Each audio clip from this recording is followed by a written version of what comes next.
ಪಾವಗಡ ಪೊಲೀಸರಿಂದ ಮಟ್ಕಾ king pin arrest ಆಗಿದ್ದಾರೆ. ಬೀದಿ ಬೀದಿಗಳಲ್ಲಿ ಮಟ್ಕಾ ಕಿಂಗ್ ಪಿನ್ ಅನ್ನ ಮೆರವಣಿಗೆ ಮಾಡಲಾಗ್ತಾ ಇದೆ.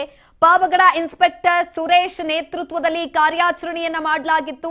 ಈ ಕಾರ್ಯಾಚರಣೆಯ ಸಂದರ್ಭದಲ್ಲಿ ಇದೀಗ ಮಟ್ಕಾ ಕಿಂಗ್ ಪಿನ್ ಅನ್ನ ಅರೆಸ್ಟ್ ಮಾಡಲಾಗಿದೆ. ಪಾವಗಡ ಪೊಲೀಸರಿಂದ ಮಟ್ಕಾ ಕಿಂಗ್ ಪಿನ್ ಅರೆಸ್ಟ್ ಆಗಿರುವಂತದ್ದು. ಬೀದಿ ಬೀದಿಗಳಲ್ಲಿ ಮಟ್ಕಾ ಕಿಂಗ್ ಪಿನ್ ಮೆರವಣಿಗೆ ಆಗ್ತಾ ಇದೆ. ಪಾವಗಡ ಇನ್ಸ್ಪೆಕ್ಟರ್ ಸುರೇಶ್ ನೇತೃತ್ವದಲ್ಲಿ ಕಾರ್ಯಾಚರಣೆ ಆಗ್ತಾ ಇದೆ. ಪಾವಗಡದ ಮಟ್ಕಾ ಜಾಲದ ಮೇಲೆ ಪೊಲೀಸರು ದಾಳಿಯನ್ನ ಮಾಡಿದ್ದಾರೆ.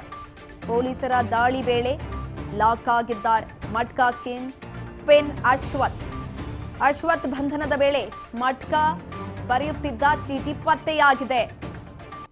ಆನ್ಲೈನ್ನಲ್ಲಿ ಬುಕ್ಕಿಂಗ್ಗಳ ದಂಧೆ ನಡೆಸ್ತಾ ಇದ್ದ ಫೋನ್ ಸೀಸ್ ಮಾಡಲಾಗಿದೆ. ಅಶ್ವಥ್ ಮೇಲೆ ಸುಮಾರು 50ಕ್ಕೂ ಹೆಚ್ಚು ಮಟ್ಕಾ ಕೇಸ್ಗಳಿರುವಂಥದ್ದು.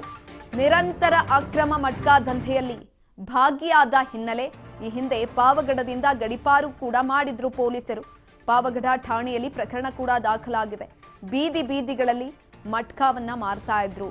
ಪಾವಗಡ ಇನ್ಸ್ಪೆಕ್ಟರ್ ಸುರೇಶ್ ನೇತೃತ್ವದಲ್ಲಿ ಕಾರ್ಯಾಚರಣೆಯನ್ನ ಮಾಡಲಾಯಿತು. ಕಾರ್ಯಾಚರಣೆ ಆಗ್ತಾ ಇದ್ದಂತಹ ಸಂದರ್ಭದಲ್ಲಿ ಮಟ್ಕಾ ಕಿಂಗ್ ಪಿನ್ ಅಶ್ವಥ್ ಇದೀಗ ಬಂಧನ ಆಗಿರುವಂಥದ್ದು. ಪೊಲೀಸರ ದಾಳಿ ಸಂದರ್ಭದಲ್ಲಿ ಲಾಕ್ ಆಗಿದ್ದಾರೆ. ಮಟ್ಕಾ ಬರೆಯುತ್ತಿದ್ದ ಚೀಟಿ ಕೂಡ ಪತ್ತೆಯಾಗಿದೆ. ಆನ್ಲೈನ್ನಲ್ಲಿ ಬುಕ್ಕಿಂಗ್ಗಳ ದಂಧೆಯನ್ನ ನಡೆಸ್ತಾ ಇದ್ದಂತಹ ಫೋನ್ ಅನ್ನ ಕೂಡ ಈ ಸಂದರ್ಭದಲ್ಲಿ ಸೀಸ್ ಮಾಡಿದ್ದಾರೆ. ಅಶ್ವಥ್ ಮೇಲೆ ಸುಮಾರು 50ಕ್ಕೂ ಹೆಚ್ಚು ಮಟ್ಕಾ ಕೇಸ್ಗಳು ಕೂಡ ದಾಖಲಾಗಿದೆ. ನಿರಂತರವಾಗಿ ಅಕ್ರಮ ಮಟ್ಕಾ ದಂಧೆಯಲ್ಲಿ ಈ ಕಿಂಗ್ ಪಿನ್ ಅಶ್ವಥ್ ಭಾಗಿಯಾಗಿದ್ರು. ಪ್ರಕರಣ ಕೂಡ ದಾಖಲಾಗಿತ್ತು. ಈ ಹಿಂದೆ ಇದೇ ಹಿನ್ನೆಲೆಯಲ್ಲಿ ಆತನನ್ನ ಗಡಿಪಾರು ಕೂಡ ಮಾಡಿದ್ರು ಪೊಲೀಸರು.